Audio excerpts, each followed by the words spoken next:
Mari buka surat Yohanes yang ketiga. Hanya satu pasal, saya akan baca dari ayat yang pertama sampai dengan ayat yang keempat. Nanti pada ayat yang keempat kita akan baca bersama. Surat Yohanes yang ketiga, jangan dicari di Injil, itu bukan itu yang dimaksud, tapi surat Yohanes yang ketiga, pada bagian belakang dari Alkitab saudara. Pada pasal yang pertama, ayat 1 sampai dengan ayat yang keempat. Surat Yohanes yang ketiga, pasal yang pertama, ayat 1 sampai dengan ayat yang keempat. Dari penatua kepada Gaius yang kekasih, yang kukasihi dalam kebenaran. Saudaraku yang kekasih, aku berdoa semoga engkau baik-baik dan sehat-sehat saja dalam segala sesuatu, sama seperti jiwamu baik-baik saja. Sebab aku sangat bersuka cita ketika beberapa saudara datang dan memberi kesaksian tentang hidupmu dalam kebenaran, sebab memang engkau hidup dalam kebenaran. Ayat 4 kita akan baca sama-sama, 2, 3. Bagiku tidak ada sukacita yang lebih besar daripada mendengar bahwa anak-anakku hidup dalam kebenaran. Ada hal yang sangat mendasar yang Yohanes tuliskan di sini, yang saya percaya pertama-tama keluar dari dasar hatinya, tapi juga saya percaya oleh karena Roh Kudus yang menginspirasi hidupnya sehingga dia tuliskan akan kalimat-kalimat ini. Dia berkata pada ayat yang keempat, bagiku tidak ada sukacita yang lebih besar daripada mendengar bahwa anak-anakku hidup dalam kebenaran. Kalau Anda bisa mengerti akan konteks pada waktu itu, rasul ini diyakini sebagai rasul yang terakhir meninggal dunia. Dalam pengertian rasul yang pernah hidup di bumi ini bersama dengan Yesus. Dan dia termasuk rasul yang tidak mati syahid, sekalipun dia menderita akan penderitaan badani yang luar biasa. Sejarah gereja menulis orang ini pernah digoreng dalam wajan dengan minyak mendidih tapi tidak mati. Dalam keadaan hampir buta dibuang ke Pulau Patmos. Tapi justru di sanalah dia melihat akan pewahyuan Allah yang luar biasa. Dan surat ini merupakan surat yang terakhir, termasuk surat yang terakhir. Sehingga dia sadar bahwa dia tidak mungkin mendampingi akan anak-anak Tuhan seperti yang sebelumnya dia lakukan. Lalu kemudian dalam bagian surat yang ketiga ini dia berkata, bagiku tidak ada yang sukacita yang lebih besar daripada mendengar bahwa anak-anakku hidup dalam kebenaran. Nah, kalau Anda bandingkan dengan surat Yohanes yang kedua pada halaman sebelumnya, lihat pada ayat yang pertama juga sampai dengan ayat yang keempat. Dia berkata, dari penatua kepada ibu yang terpilih dan anak-anaknya yang benar-benar aku kasihi. Bukan aku saja yang mengasihi kamu, tapi juga semua orang yang telah mengenal kebenaran.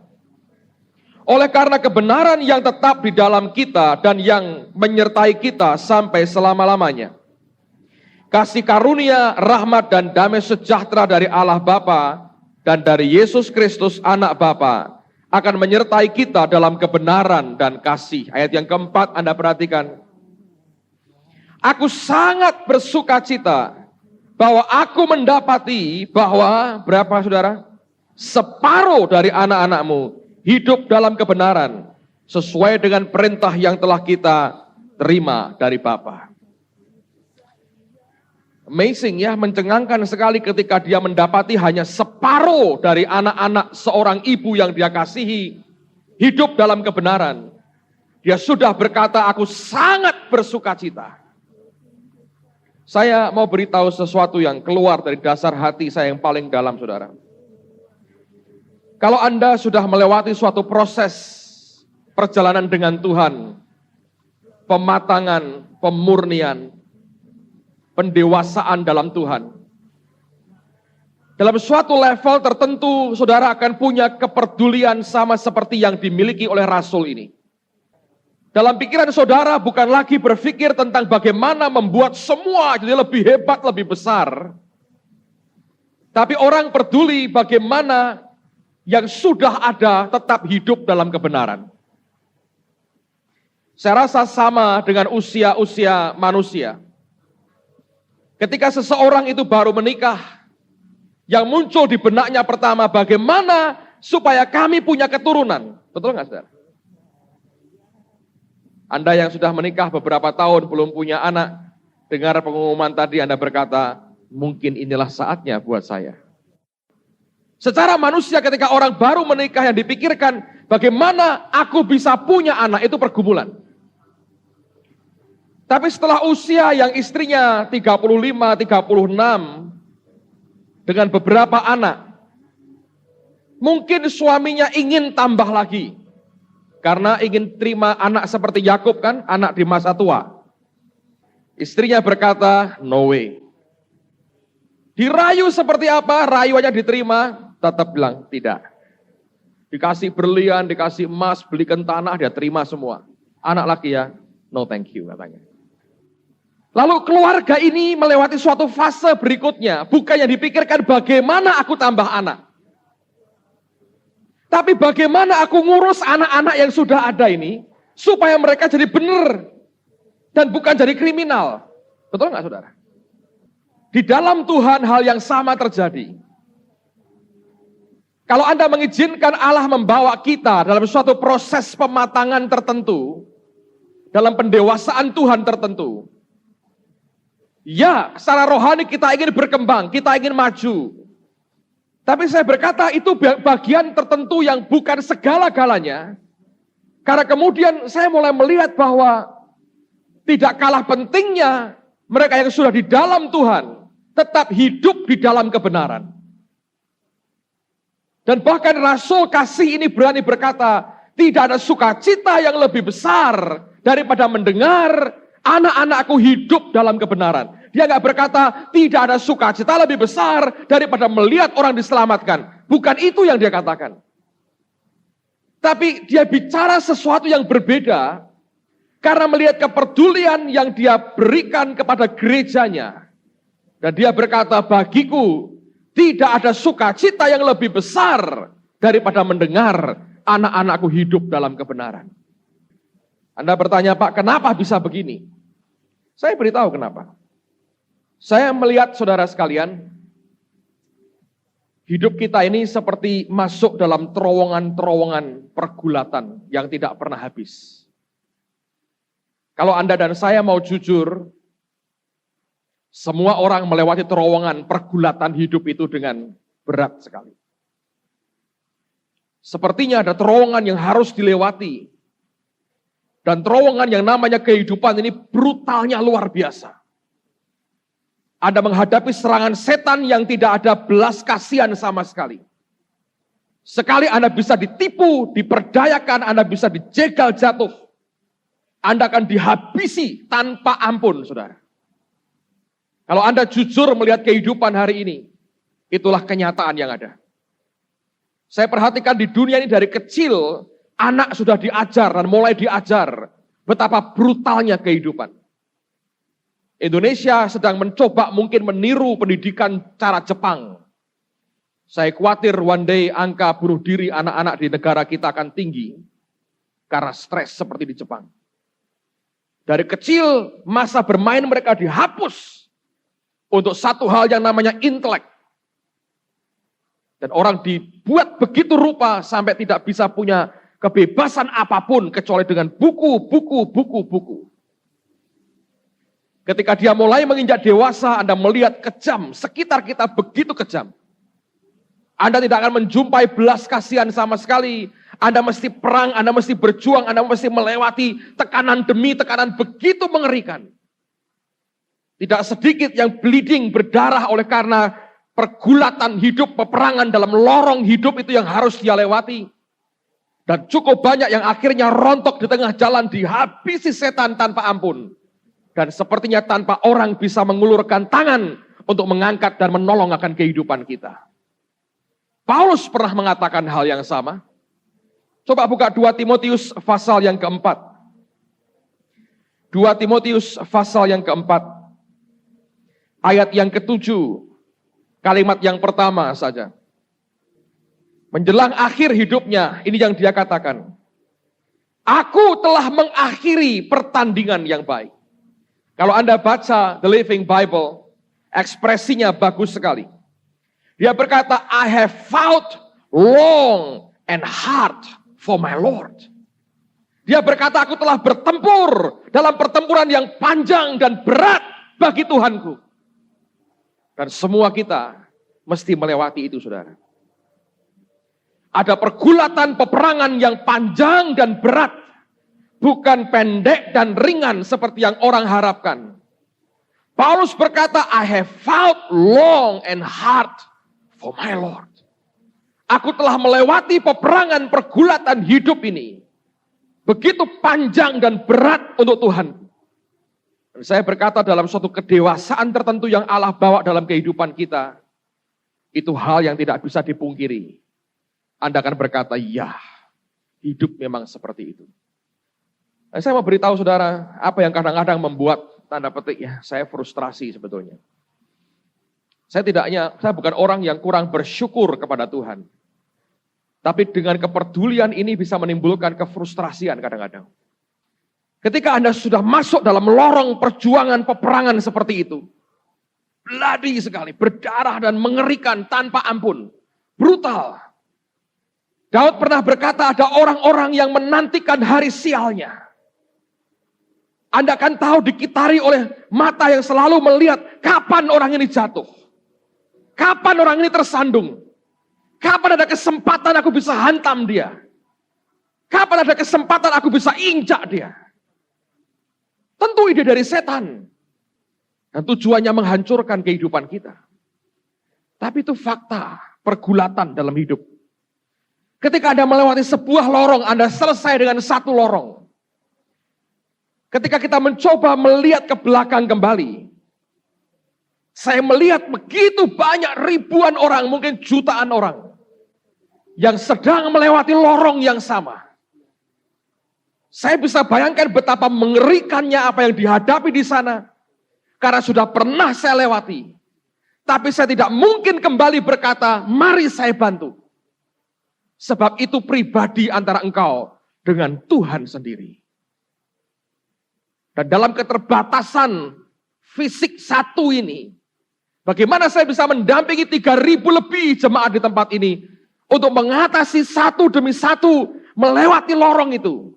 Dalam titik seperti itu, saudara, rasa frustrasi bisa muncul. Saya hanya bisa berkata, Tuhan, Engkau yang mampu jagai mereka. Sekalipun brutal peperangannya, biarkan mereka tetap dalam kebenaran. Dan itu fakta, saudara. Bahkan di titik tertentu terhadap istri saya pun, seringkali saya nggak bisa berbuat apa-apa. Yang saya bisa buat, saya hanya berikan dukungan, saya hanya berkata, ya, come on.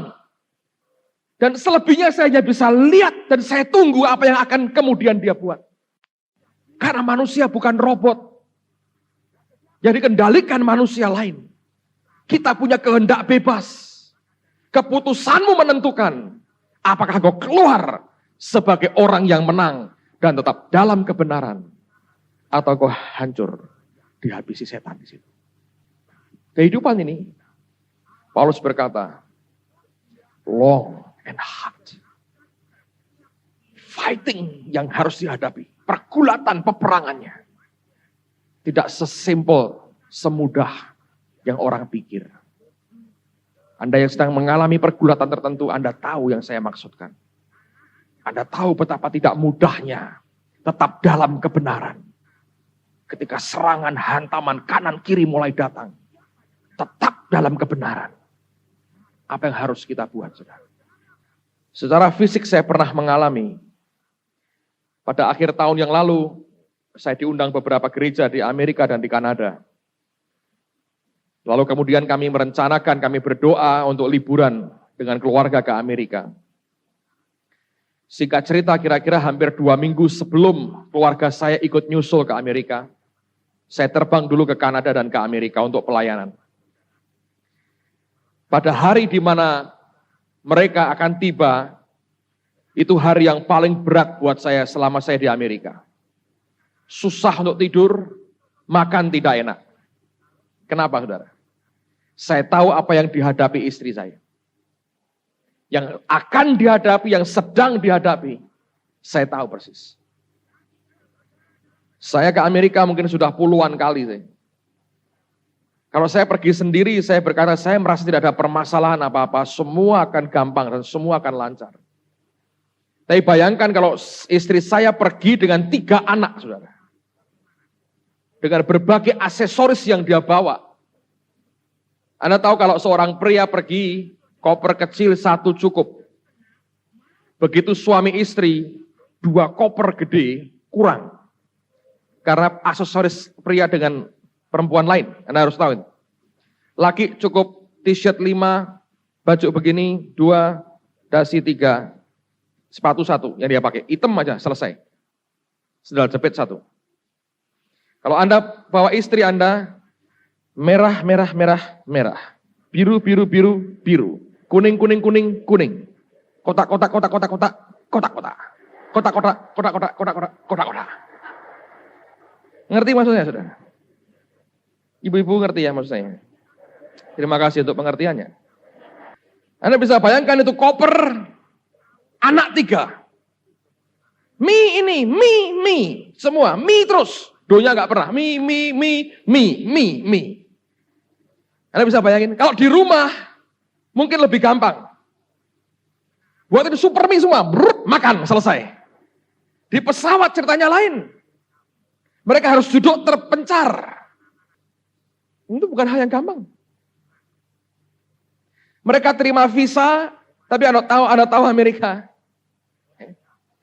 Mereka dengan gampang bisa pulangkan Anda kembali ke Indonesia tanpa alasan yang jelas. Hanya curiga aja, pulang. Itu aja. Saya pernah ketemu 2 teman. 1 di antaranya pergi dengan kami. Saya diizinkan masuk, dia tidak boleh. Tanpa reason yang jelas, hanya curiga aja. Oh, ini akan berbohong dengan kami, pulangkan. Diintrogasi 8 jam di airport. Dikasih air putih, gak dikasih makan. Pulangkan lagi, terbang 20 jam lebih balik ke Indonesia. Bayangin, saudara. Buang uang, buang semua. Dihumiliate, dipermalukan seperti orang tahanan. Anda bisa bayangkan ini, 2 teman yang saya kenal pribadi. Ngalami itu, yang satu di depan mata saya sendiri. Dan Inggris istri saya, bagus untuk belanja, kurang bagus untuk wawancara.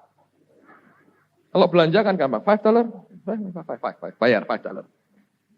Banyak orang nggak bisa bahasa Inggris, kalau belanja langsung pinter bahasa Inggrisnya. Lancar sekali. Saudara bisa bayangkan dengan anak 3, ini petugas imigrasi dididik untuk curiga dengan orang. Biasanya langsung tanya kan, suaminya mana? Oh, sudah di Amerika. Mikirnya langsung, ini akan nyusul, ini pengungsi. Itu semua di pikiran saya ngerti, saudara. Saya ngerti, I know. Jadi ketika saya tahu jam berapa mereka terbang, jam sekian mereka akan tiba, buat saya itu penantian yang panjang. Apa yang saya bisa buat? Bahasa roh, firasataka pasanta. Inginnya saya ngilang, ting, sebelah mereka. Ayo pergi dengan aku. Tapi nggak bisa. Anda bisa nangkapnya? Itu pergulatan sekian puluh jam. Mereka harus lewati sendiri. Saya nggak bisa tolong. Kecuali gila-gilaan, terbang dulu pulang Indonesia, pergi lagi. Yang tidak masuk akal. Dan saya mau beritahu, dalam kenyataan hidup masing-masing kita, itu yang sering kali terjadi. Buat saya kepeduliannya bukan lagi apapun, tapi saya peduli bagaimana mereka bisa safe, bisa cepat keluar dari airport. Dan itu yang saya tunggu. Anda tahu hari itu saya sambut mereka spesial sekali. Saya orangnya casual, ke kantor pun pakai sandal seringkali, saudara. Mumpung ada Toronto Blessing, semua sandalan saya sandalan. Tapi hari itu saya jemput keluarga saya pakai jas, pakai dasi seperti jemput Bill Wilson. Anaknya Pak Adi ngomong sama saya, wih bapak lain sekali jemput keluar istri nih ya pakai jas. Iya, saya bilang. Dalam hati saya berkata, kamu tidak tahu apa yang dia sedang lewati. Saya datang di airport setengah jam sebelum pesawatnya landing. Dan saya tunggu pada saat detik pesawat landing itu rasanya berjam-jam, berhari-hari. Panjang sekali penantiannya. Tidak ngerti apa yang akan terjadi di dalam sana, saudara. Bayangin 3 anak. Musim dingin dengan jaket tebal-tebal, koper gede-gede. Saya bisa bayangin ngangkat kopernya aja gimana caranya. Itu belum koper pulang loh, koper berangkat, saudara. Koper pulang saya bisa bantu nih. Dan akhirnya setelah saya diberitahu pesawat sudah landing, saya tunggu di luar. Saya nggak bisa masuk. Yang saya tahu keluargaku di sana. Yang saya tahu sekarang istriku harus menghadapi orang imigrasi dengan berbagai pertanyaan curiga. Yang saya tahu semua kemungkinan bisa terjadi. Yang saya tahu saya mestinya bisa dampingi dia di sana. Tapi detik itu saya nggak bisa apa-apa. Saya hanya bisa menunggu. Dan saya hanya bisa melotot memperhatikan orang-orang yang keluar. Yang saya tunggu adalah manusia yang gemuk, laki Samuel. Karena saya tahu dia akan keluar pertama. Dan betul dia keluar pertama, saudara. Tidak mungkin di belakang, anak itu selalu mau di depan. Saya perhatikan, saya tunggu, saya melotot satu persatu. Yang keluar kurus-kurus semua, saudara. Dan mereka keluar lama sekali. Mungkin proses ngatur koper itu yang lama. Saya nggak tahu, saya belum tanya sampai sekarang, saya lupa tanya kenapa lama sekali. Anda bisa bayangkan itu penantian. Kalau Anda tidak frustrasi, Anda keterlaluan. Anda ingin tolong, tidak bisa. Anda tahu Anda mestinya di situ, tapi Anda tidak di situ. Apa yang saya buat? Sembayang, nunggu, dan lihat. 1 jam kemudian, bayangin, itu airport penuh orang. Pesawat dari berbagai negara datang masuk pada jam yang bersamaan. Ribuan orang keluar, saudara. 1 jam kemudian, apa yang saya tunggu-tunggu keluar. Betul-betul dengan badan kekar dia yang dorong kereta barang, saudara. Begitu dia keluar, dia berkata, "Halo Pi," katanya. Saya bilang, "Yes." Nah, saya keluar. Anda ngerti gambarannya? Kepedulian Yohanes adalah, dia berkata, sukacita yang paling besar melihat anak-anakku hidup dalam kebenaran. Saya mau beritahu saudara, pergulatan dalam lorong kehidupan ini tidak ada yang mudah. Paulus berkata, "I have fought long and hard for my Lord." Aku telah bertempur dalam pertempuran yang panjang dan melelahkan dan berat bagi Tuhan. Kalau orang sekali Paulus berkata, itu long and hard. Saya beritahu saudara, it is long and hard. Panjang dan berat. Jangan mengeluh, karena semua orang mesti melewatinya. Tapi Anda bertempur seperti seekor singa bertempur, saudara. Jangan bertempur seperti ayam kampung bertempur. Bertempur seperti singa bertempur. Jangan nyerah. Semua orang alami. Jangan lihat pertempuran orang lain. Urus pertempuranmu sendiri. Dan mari keluar sebagai pemenang, saudara. Semua kita mengalami. Modelnya berbeda. Tapi kalau kita jujur berkata, long and hard. Seringkali orang lihat orang lain berkata, dia sudah beres semua. Saya berkata, no. Anda hanya tidak tahu apa yang sebetulnya dihadapi setiap pribadi. Kita punya banyak keluarga di tempat ini.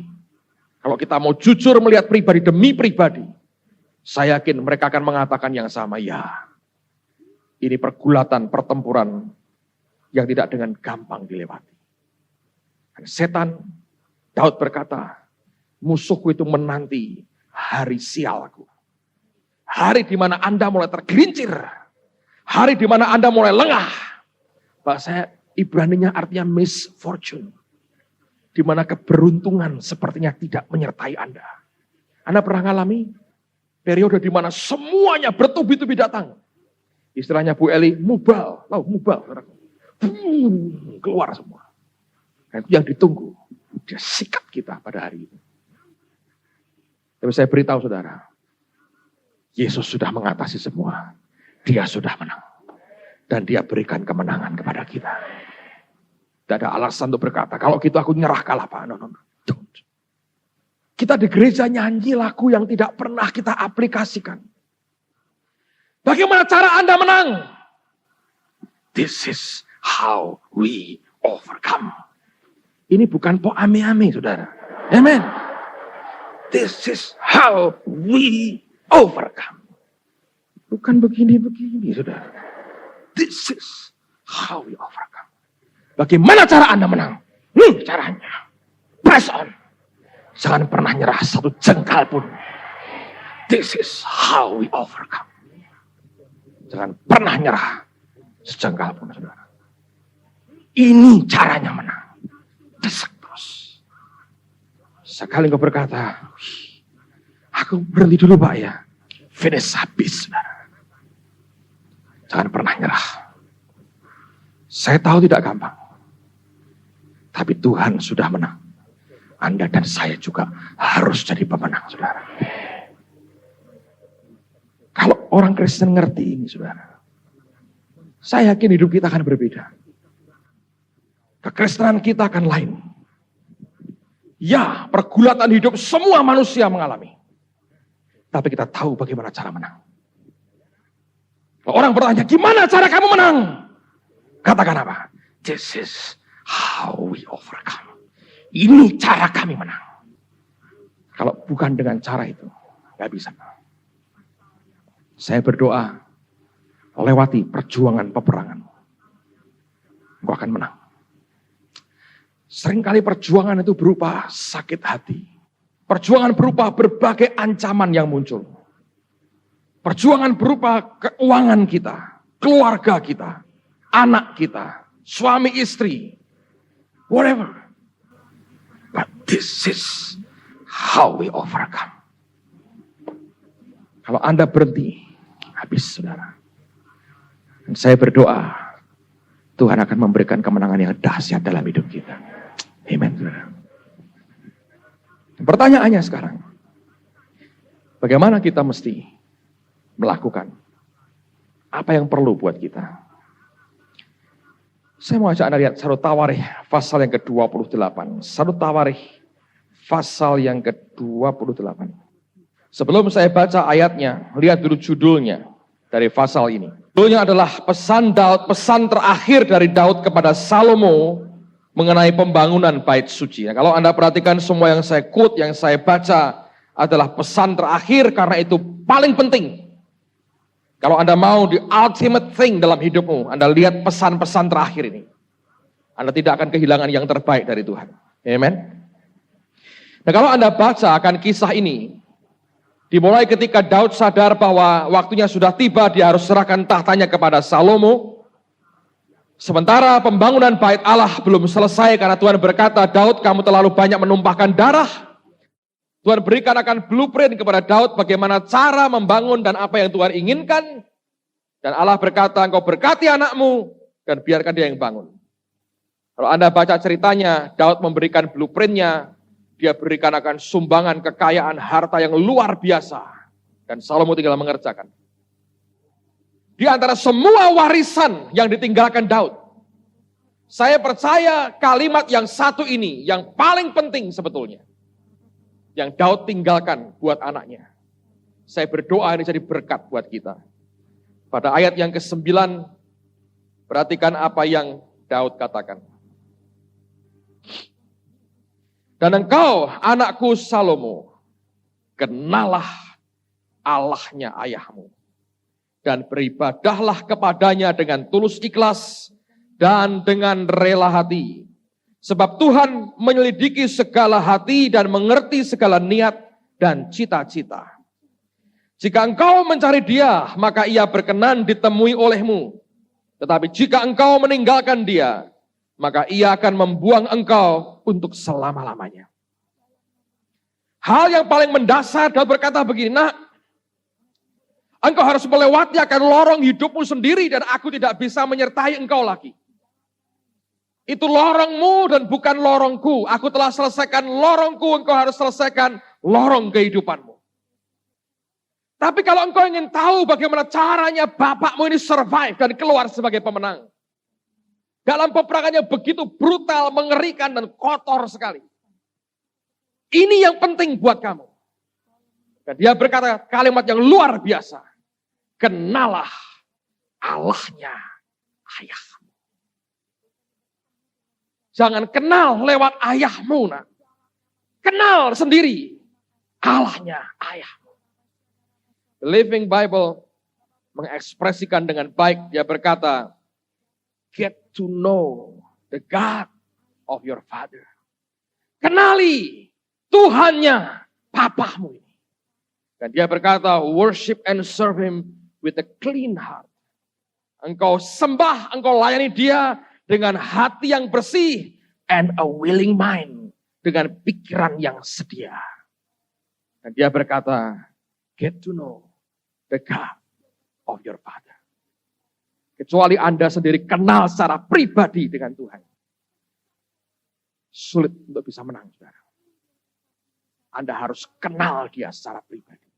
Bukan hanya tahu tentang dia. Anda mesti bergaul dengan dia. Anda kenal dengan dia. Anda jalan dengan dia. Dan tidak perlu lewat orang lain. Hamba Tuhan hanya dipakai untuk memperlengkapi saudara. Tidak lebih dari itu. Dari masing-masing pribadi dengan Tuhan. Hari ini banyak orang Kristen yang tidak kenal Tuhan secara pribadi. Tumpuannya kepada hamba Tuhan begitu besar. Padahal lorong perjuangan peperangan kita berbeda-beda. Masing-masing Anda punya lorong sendiri. Yang cukup hanya satu orang, dirimu dan Tuhan di dalam. And this is how we overcome. Anda nggak bisa nunggu orang lain dorong-dorong saudara. Anda mesti gerak sendiri dengan dia. Untuk engkau keluar sebagai pemenang.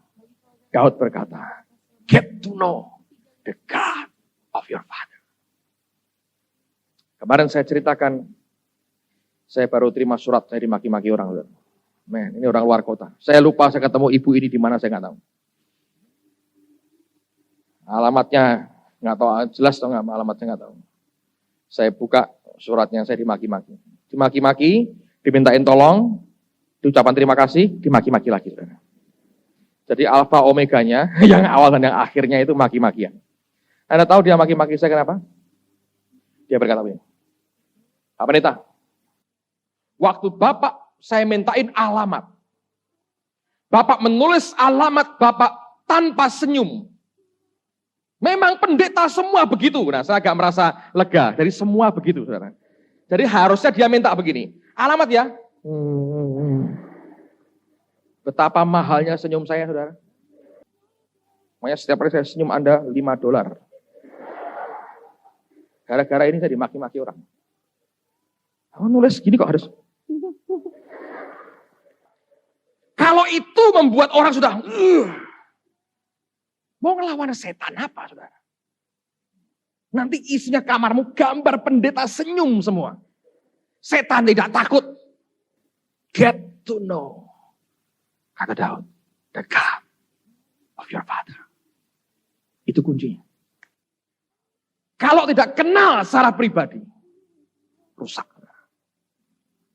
Anda tidak akan pernah bisa keluar sebagai pemenang.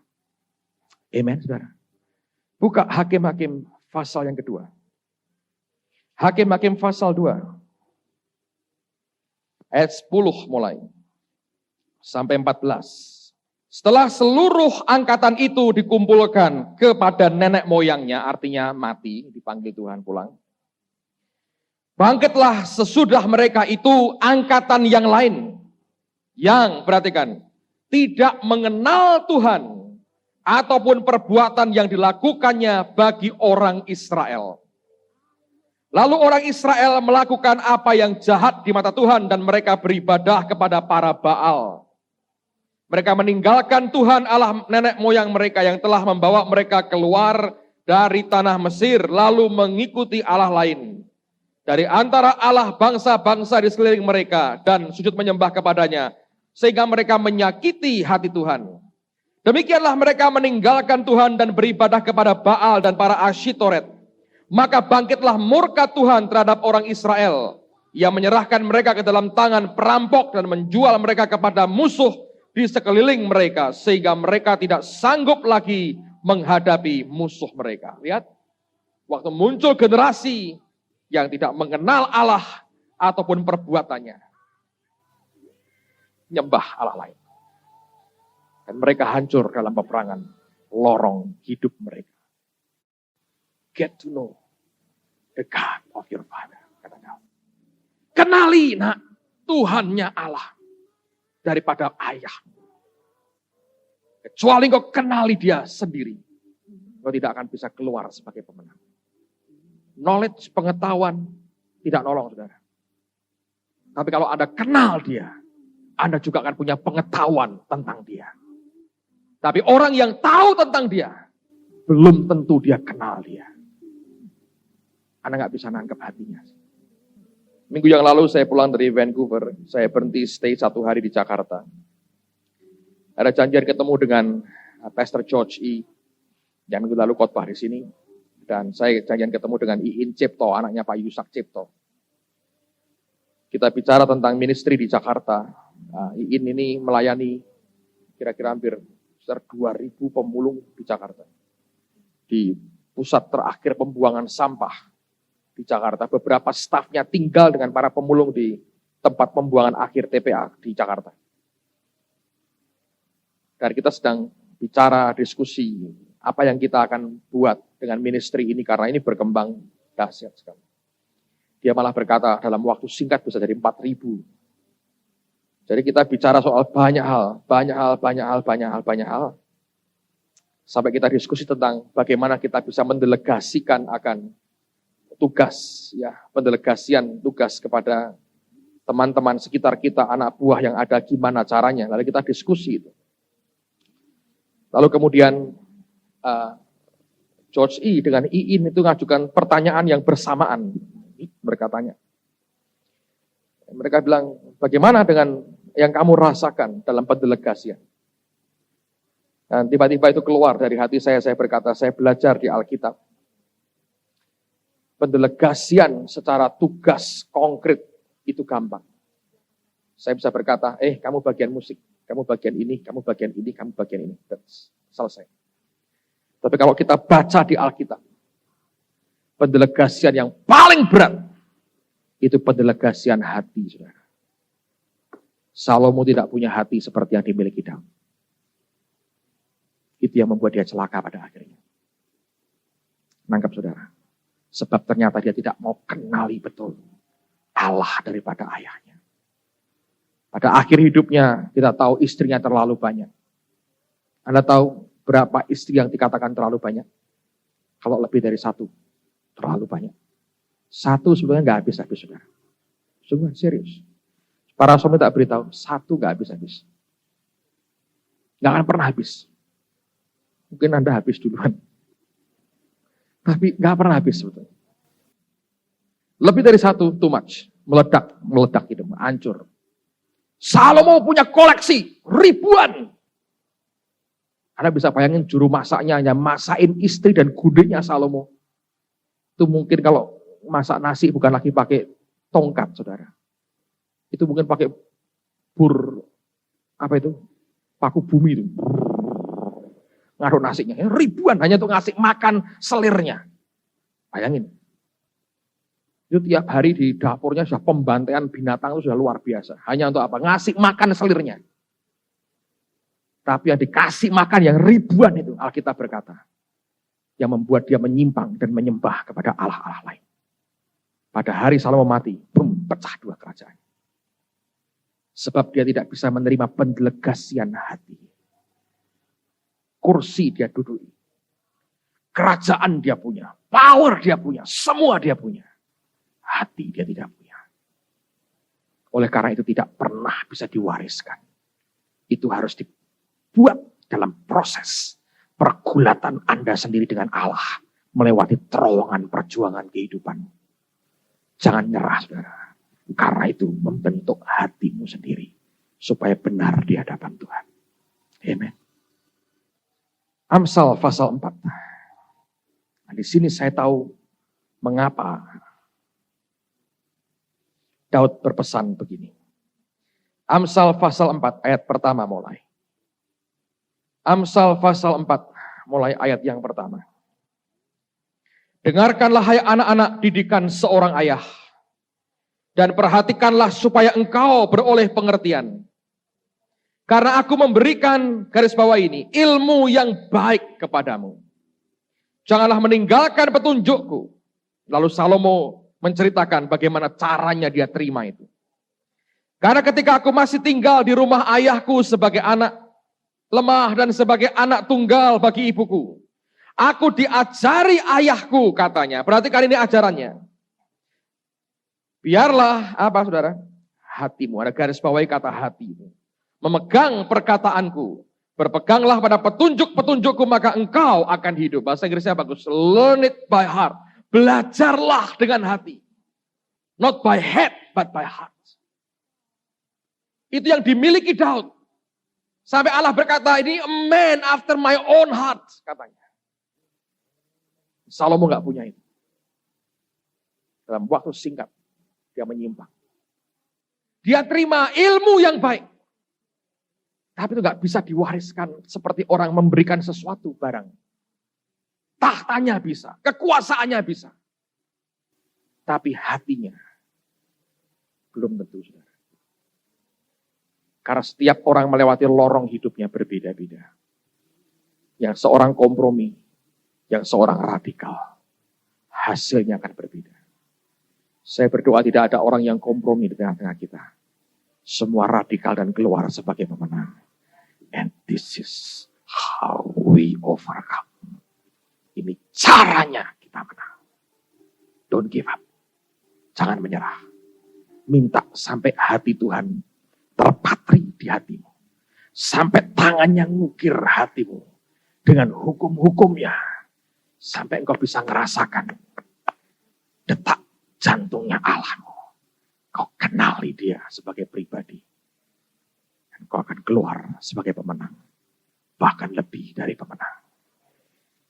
Paulus berkata, I have fought long and hard for my Lord.